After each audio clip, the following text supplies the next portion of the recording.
Well, we have a few folks with us today, and I want to thank you for coming for this conversation about using Adobe Spark. The application that I'm particularly going to highlight is how we used it for a reflection assignment and in a Scholarship of Teaching and Learning research project. And we can have conversation about how else it might be used. The first thing, whoops, why is this not?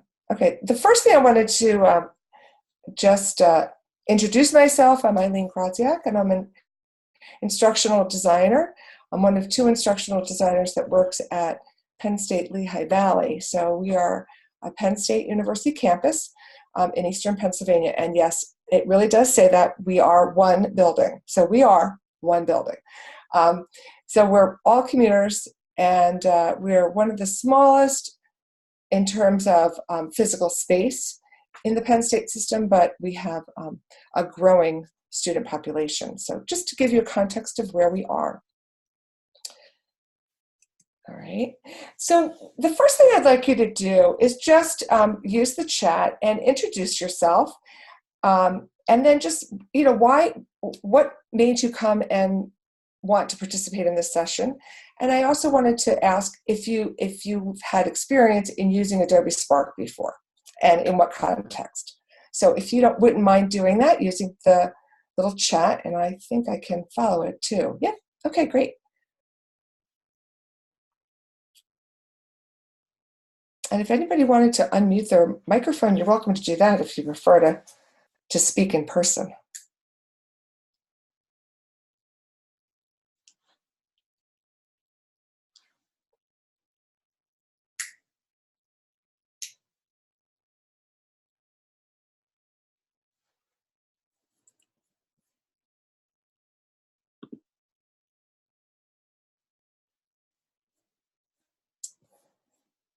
So nobody has anything to say? Oh, there we go. Okay. Okay, great.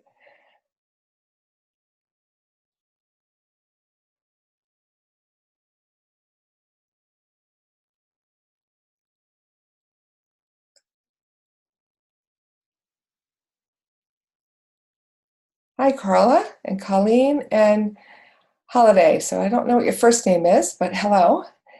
And yes. Okay. So many of you know of Spark. I know perhaps classes that have used Adobe Spark, but you haven't used them yourself. And okay. Well, thank you so much for taking a minute to respond. That's really helpful for me to know who my audience is and where you are. Okay, so it doesn't look like anybody's actually used it, but you've seen it used in other instances. Colleen, have you used it in a course, or have you worked with a faculty who has used it in a course, or you just know about it?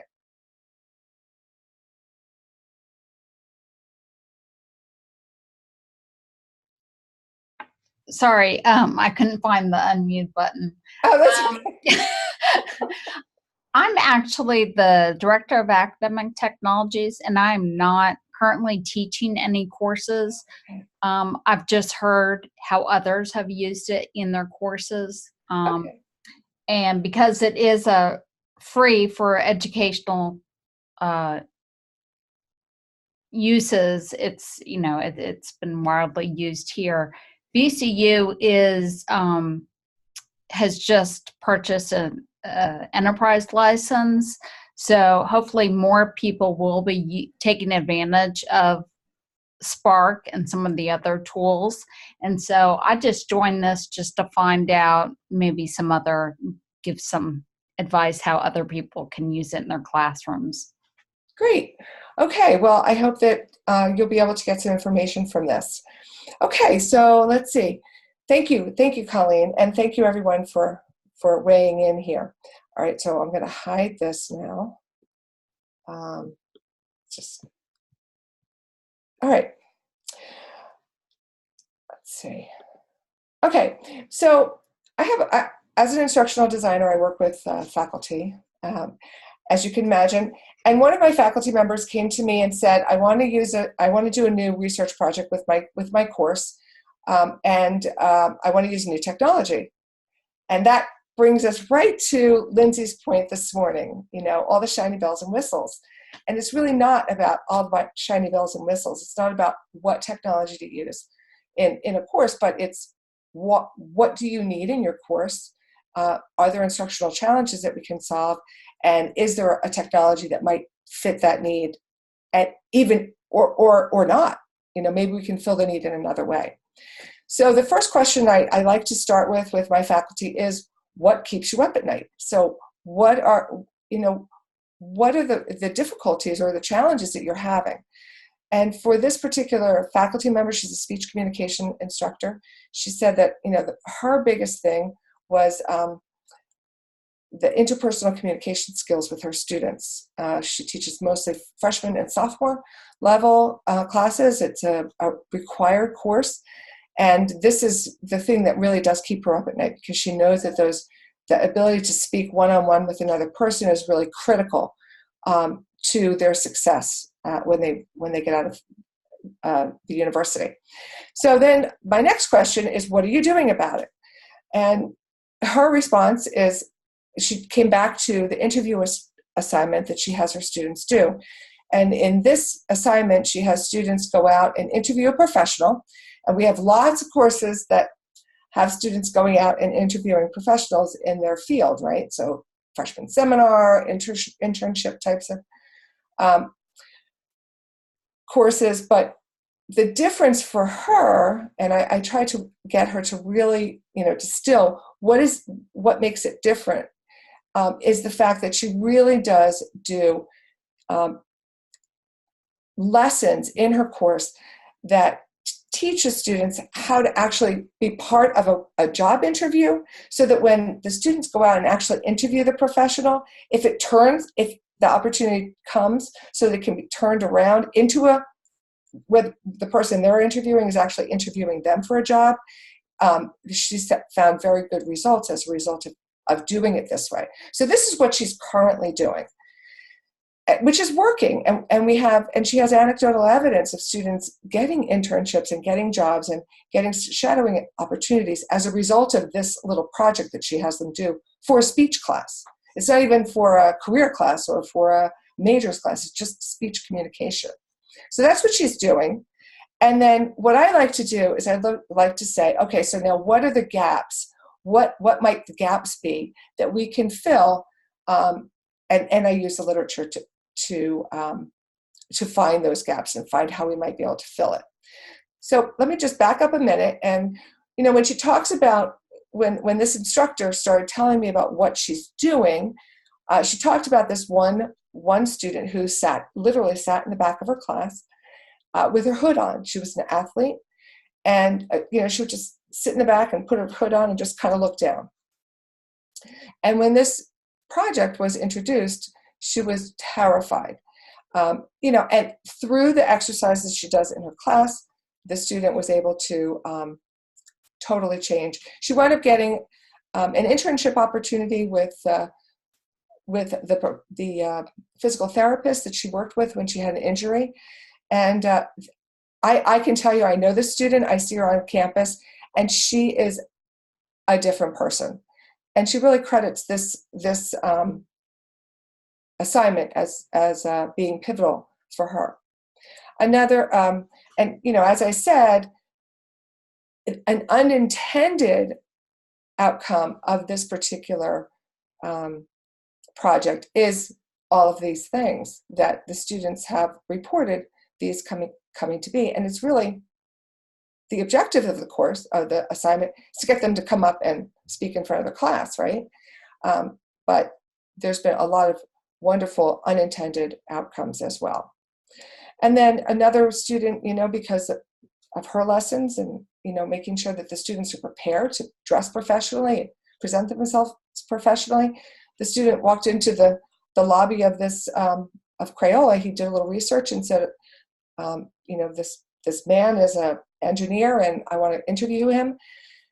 he literally was offered the job. He hadn't even started to, you know, to talk to the fellow, and, you know, through his little interview with his questions.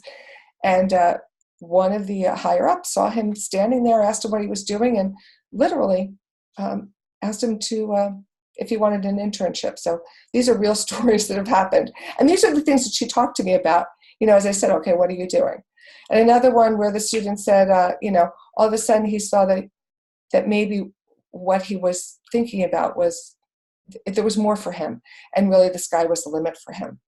So the research that I looked at, I like to try to keep things simple when I'm working with faculty, especially faculty that don't have a lot of background in educational pedagogy and also in using technology. And this was the case with this particular faculty member. So I really like Fink's model of the holistic view of learning, you know, the 3 prongs, you know. So we've got the information ideas, that first person, they're getting their information first person in the interview. They're experiencing it's, you know, real life. They're going and they're actually face-to-face interview, and she really encourages face-to-face. They have to get permission if it's not going to be face-to-face. So what was missing in this is that reflection piece, and I saw that as an opportunity then to maybe bring, you know, get students to be documenting evidence of what the instructor is talking about, and maybe even parse out some of that interpersonal communication, the interpersonal communication skills, see if they are gaining them, see if they talk about them. And so this is how we structured our little research study. We used the Gibbs reflective cycle as our model for this reflection. We had the students do a small reflection 4 times in the beginning, before they started, and then 2 times during, and then finally afterwards at different intervals. So now the question is how? Okay, so how are we going to do this?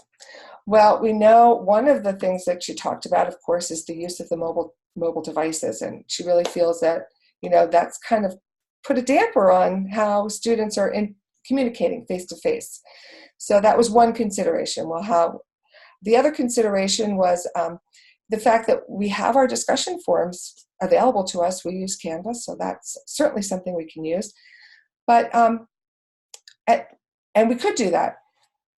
But the instructor, we had experience using Adobe Spark in a freshman seminar class that the 2 of us taught together. She said, you know, that really allowed the students a little bit more creativity. She said, what if we use that instead of, you know, just having the students submit a paper or just have the students use the discussion forum? So I said, well, let's give it a try. You know, as I said, she had experience using it. She saw what students did with it. So that was one of the reasons why we chose Adobe Spark. And the second reason that I thought of was the fact that we can use it in a mobile platform, and we did observe students using it on their phones. So what a better way to counter the decline of the students' interpersonal communication skills with this thing, the smartphone, and actually use the smartphone as a tool. So those were 2 reasons why we chose using Adobe Spark. All right, so Adobe Spark, what is it? It is a web-based application that Adobe has, and you can use it to create a web page, which is the pages aspect. You can use it to create videos, and then you also use it to create social media posts. And I like to, one example that I give for this, the post part is, I know of an English professor who has her students create memes, and just to get them to express themselves. And Adobe Post would be a great way to take a picture and put text on it to create that meme that this one instructor uses. Okay, so I do have a little YouTube video that shows how to create an Adobe Spark page. I'm not going to play it right now. I'm actually going to go into I'll actually show it to you. But before I do that, I'm gonna just show you one other really wonderful aspect of Adobe Spark is I've worked with media with students for many years. And one of the things we have a really, really hard time doing is getting them to cite where they got their media, where they got their pictures, and anything else that's put into it. We've got the research part, we've got that down. And students, for the most part, comply to that. But the media, use of media is tough. And this is exactly what Adobe Spark addresses. Using any of the, open source things, open source images and videos and sound, it gets credited right at the bottom of the work. So that kind of takes that away and shows them that it's important, and this platform has it built right in so that they don't forget. So that's one benefit of it. All right. So before I go to outcomes, I'm going to I'm going to show you what it looks like. So this is one student. Now I did a screen record because some students did put their names on them, and I didn't want that to be part of this, but I wanted you to see some of what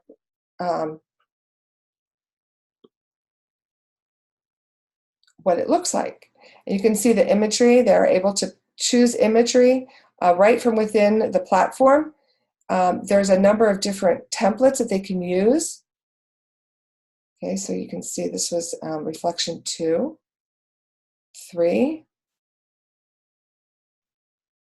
How they're going to contact the person was one of the questions in the prompts. How they're preparing, and then we asked them how they felt. So during, and then what their experience was as a result during the interview, and then how they felt afterwards. So this was this individual really split up her reflection. Some put it all in one text box, and let's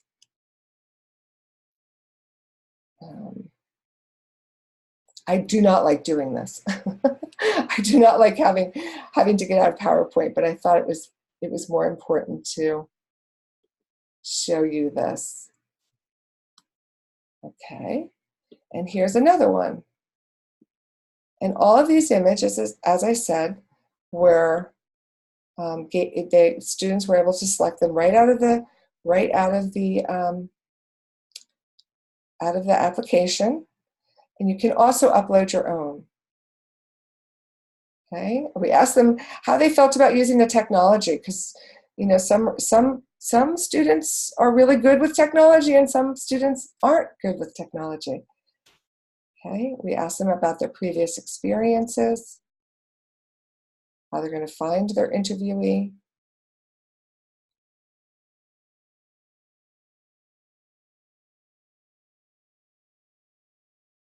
I hope this isn't making you dizzy.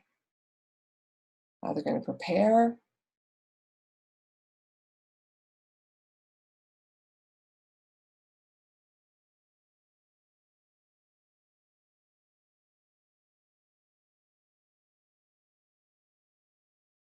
Okay.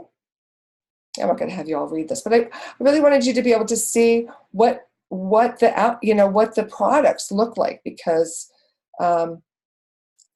that was one of the reasons why we even selected that. So I'm going to click the player. All right, and now we're going to come up here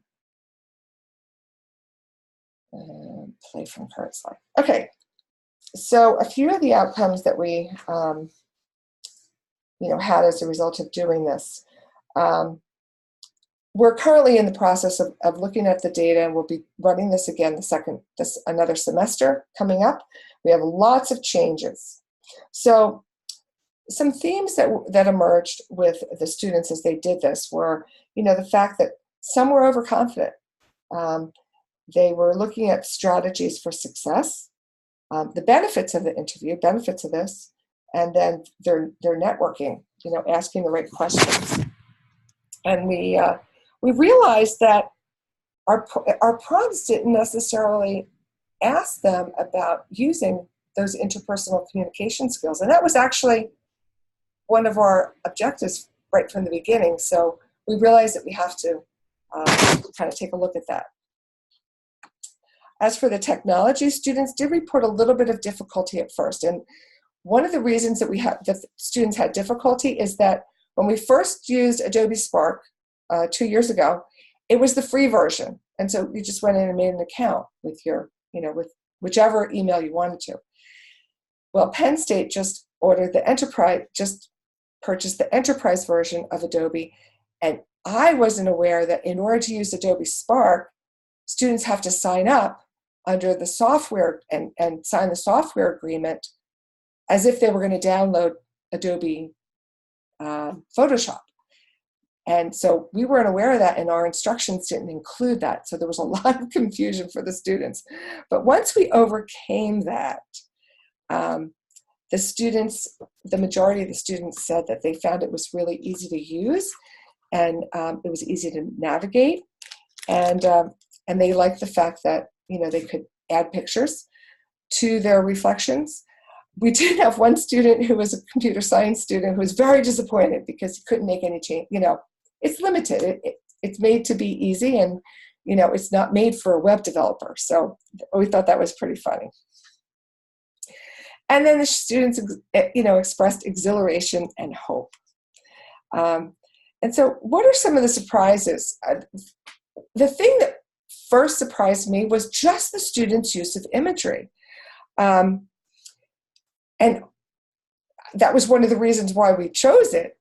But I think the impact of students' use of imagery was remarkable. I think this was the first page that I looked at when I was looking at student work, and I thought, wow, that was pretty impactful that this student now really is seeing himself as, we saw that not everybody did this, but there were a lot of students that actually used imagery that identified themselves or, put themselves with that profession. And these are mostly freshmen. So we thought that was kind of interesting. That identity formation of them in the professional role. And then we also had the whole idea of students using imagery to describe their emotions, such as that smiley face and the frowning face, and nervousness. So we thought that was really interesting. Now, the other surprise was how students actually used the platform. Now, when we first did this 2 years ago, used Adobe Spark, we were surprised that students used the mobile application.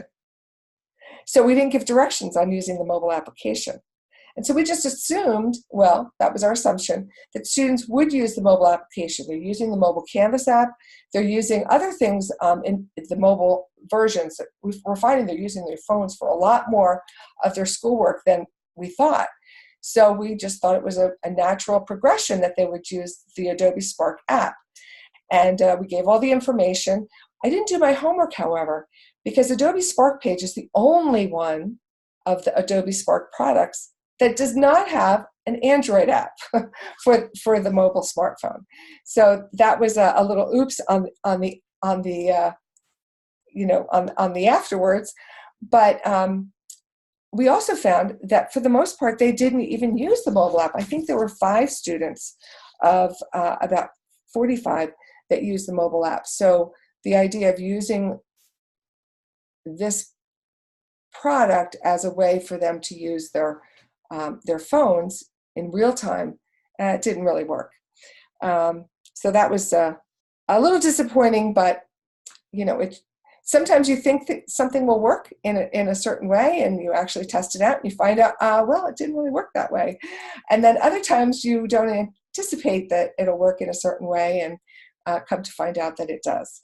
So I really liked our keynote presentation today because it really aligns with what I've experienced, and even just with this one little project, that it is really putting your hypothesis to work, testing it, and seeing how it comes out on the other end, and then making rearrangements the next time you go.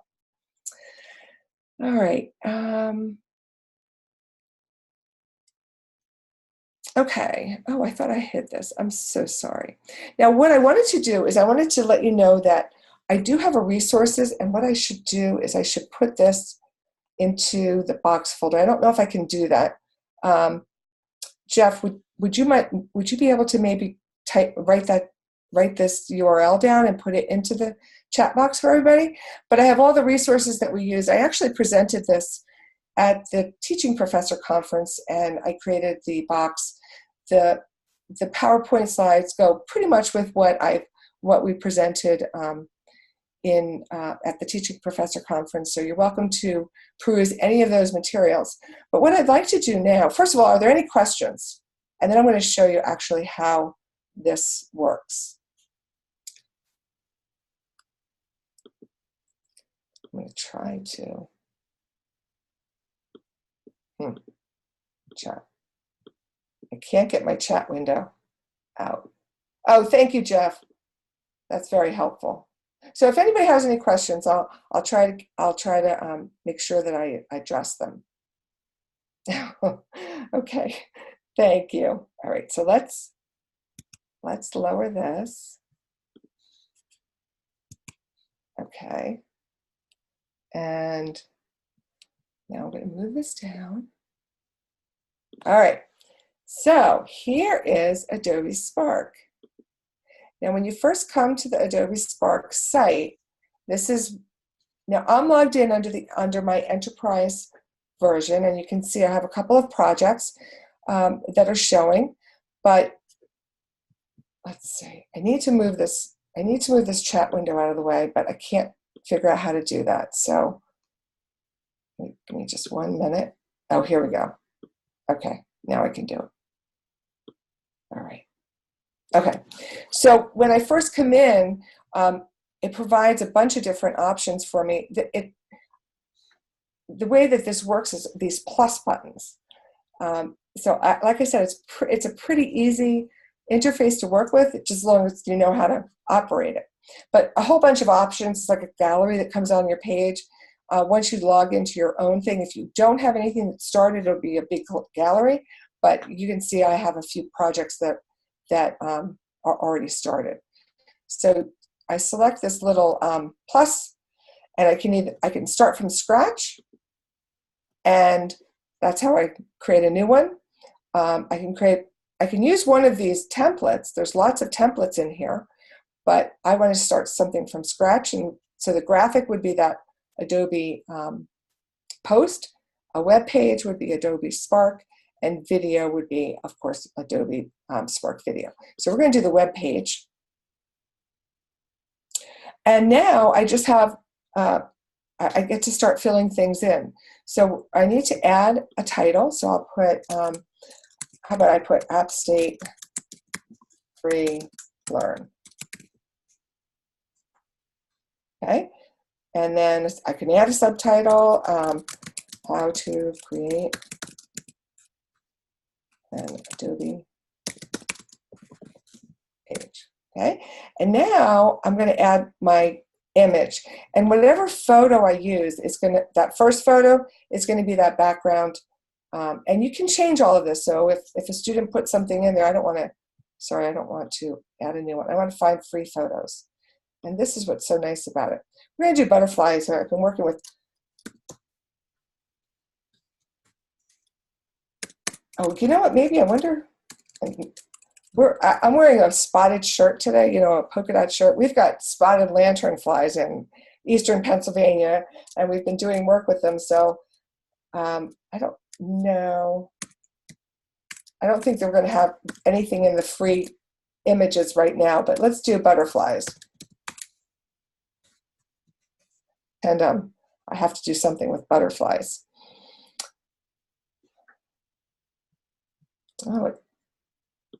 Oh, this is not going to work well. I think my internet connection is really slow. I'm on my home wireless because my car is in the shop, so I'm not on my high-speed internet at work. Oh dear. Oh, live sessions. I just love it. So maybe I'm going to need to upload an image just to show you. Well, maybe while that's working, I'm going to we're gonna pretend I put an image in there, okay? How about that? And so as I scroll down the page, that now I have the option to add a new photo, a text, button, video, a photo grid, slideshow. And I can also split the layout, which you saw in one of those examples where the image was on one side and then the text was on another. And so this is how you build the Adobe Spark page. And it's just cascading down the page, and you just keep adding content. So here, text. And it's just a very simple amount of text. We can do headers. And then there's a little bit of, as I said, this one student was a little upset because there wasn't much variation. But it really takes the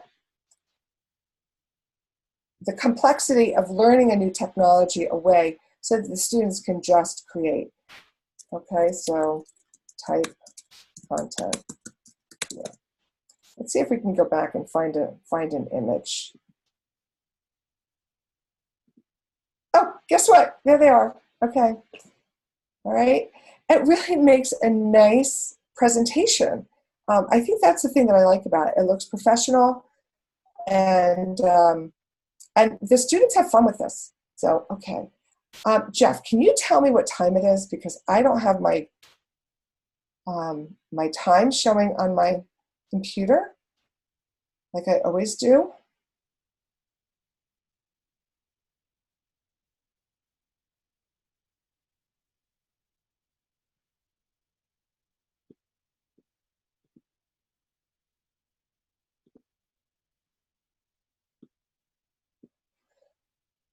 Let's see. Oh, 1:30. Okay, good. I do see it. It's just hidden. Okay, so we have a little bit of time. Good. All right.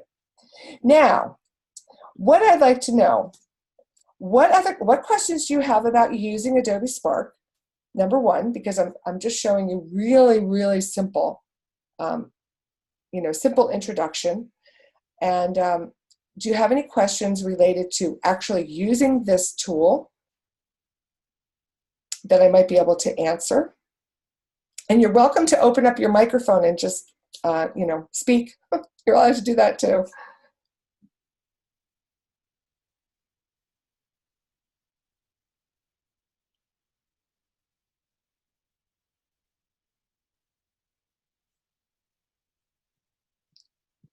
No questions?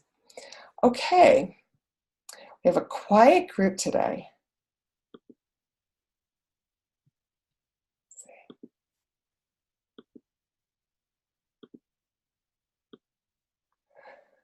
All right.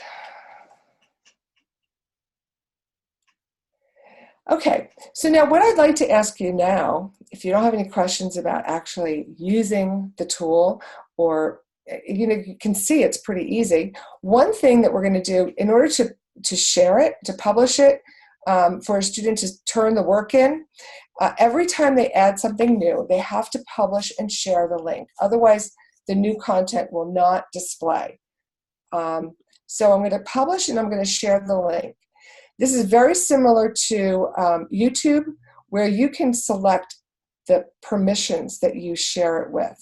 So I have my title is App State Free Learn. I'm going to put it in education. You have to select a category. Otherwise, you're not going to be able to do that. You can see the photo credit is already showing up on the thumbnail, which I think is fabulous. And then I'm going to just create a link. It used to give me the option to share public or private.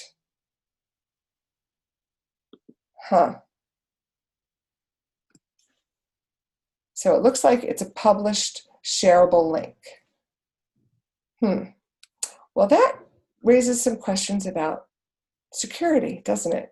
Student privacy.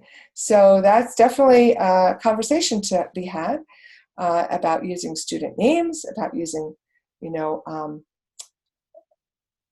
identifiable information in a public forum. As I say, I thought this allowed you to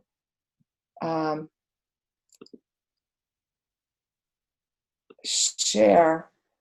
It says it's an unsupported browser, so possibly I have, I see publish options. Does that expand? Where do you see, oh, that's it, there it is. What's off and what's on?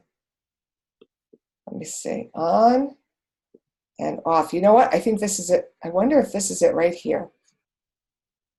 So it looks like I need to do a little bit of investigation because they change these things all the time on us. Because I think if I go into my tutorials, I'm going to see that it allows me to publish unsearchable link or public. So I'm going to leave that off. And I have a feeling, I don't know whether that's the author is on. Let's see. Nope, that's the author. So the author can be anonymous. So that's good. That and at least saves, protects the student's name. And if they, and then they make the decision about what they want to share. So that does, bring an issue of student privacy and, if they're comfortable even using this. And again, can we provide an alternate opportunity for them to provide this kind of required project back to the instructor if they object to using something like this. But this is behind our Penn State system. Penn State is really big about vetting technologies for student use. This is one that Penn State has said we can use for student work, so or for students to use. So I feel comfortable in saying that, but it's something that I would want to make sure my instructor has a conversation with their students about, using public forum and what would be appropriate to discuss in a public forum. So, all right, so I can't imagine that nobody has any questions here or comments. How would you use it? Is there some way that you could see this being used?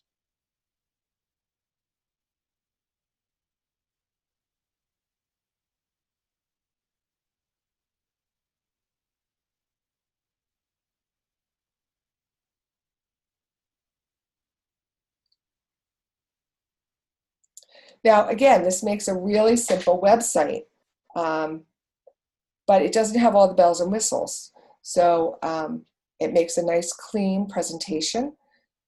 So, depending on the needs of the assignment, this may not be the best tool to use. Again, what are the learning objectives? What are we looking to what is the learning that we're trying to encourage here, and making sure that the tool fits the learning objectives. I think that's really, really important.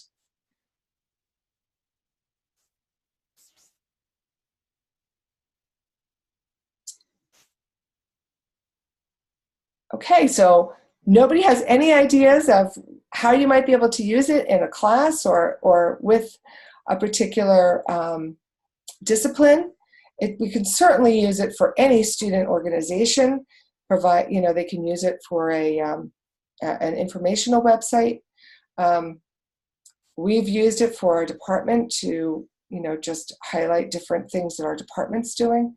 But again, for student learning, a certain, for sure, a consideration is student privacy and how they're communicating in the open web. And this could be a good opportunity to have that exact conversation, and that be the learning objective, that we are doing something for the wide open web, and how we would communicate in that setting, as opposed to privately or behind a locked LMS.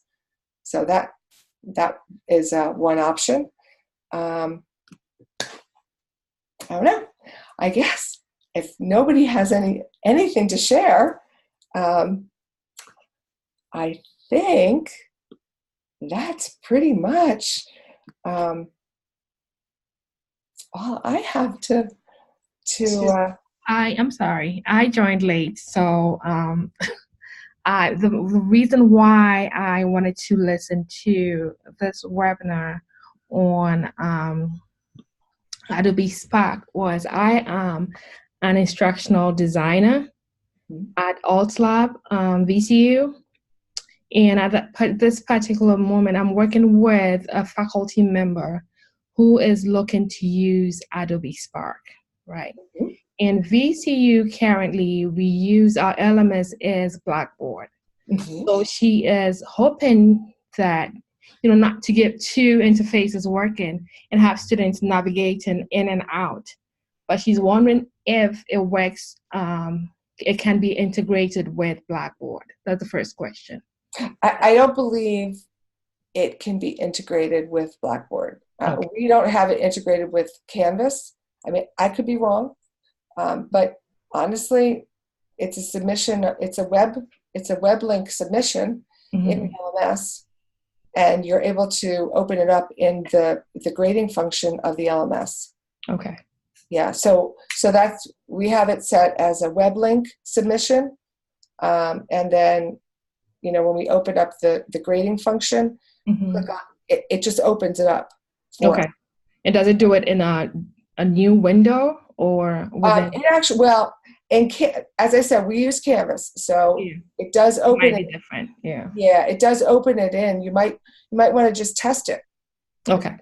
See how that opens, how that works in your learning management system. Okay. All right. Now, what course is the instructor teaching?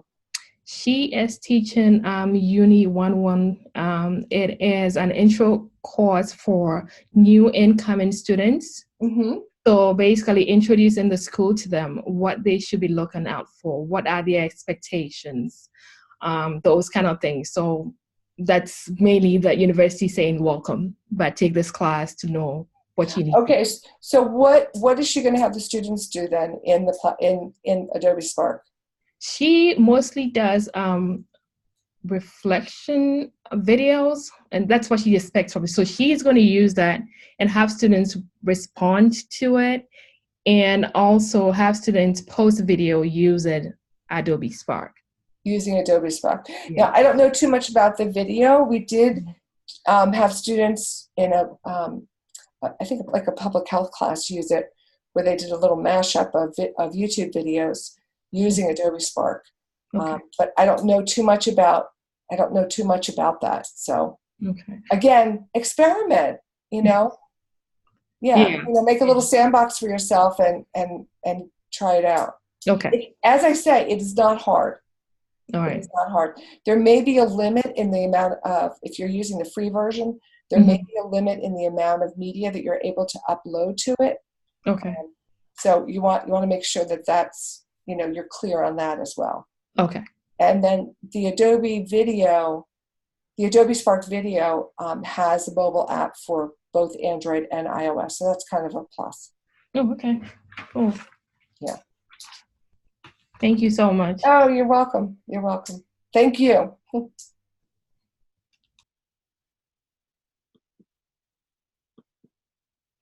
Okay, all right. Well, let's see. I have to get out of here.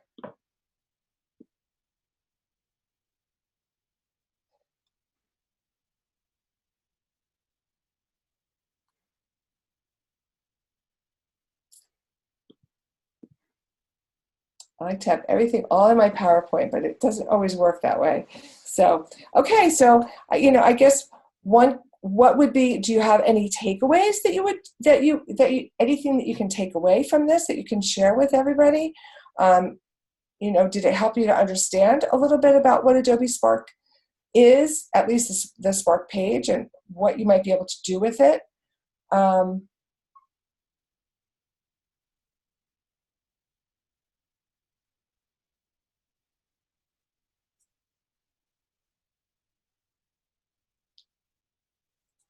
I think it's after lunch. Everybody's midday blues. And then we've also got other things that we've got on our mind too. But thank you so much for joining. Oh yeah, great tool during a workshop. Yeah, you could definitely do this during a workshop because it's easy to use. As long as you have high speed internet, so the pictures show up. Maybe not on a wireless device. Thank you. That's a great idea.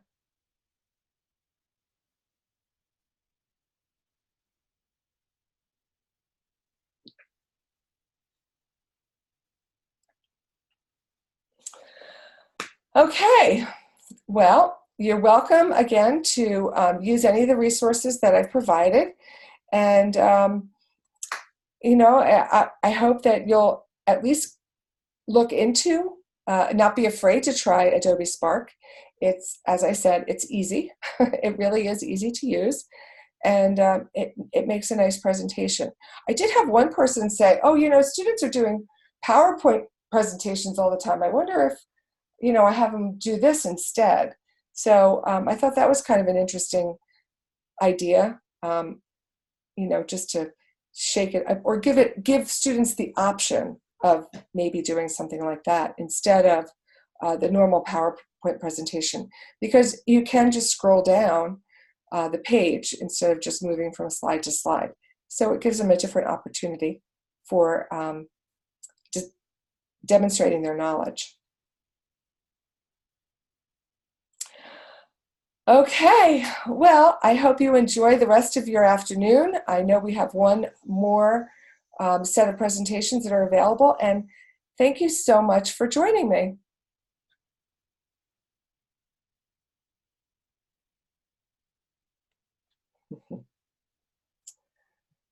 Okay, so Jeff is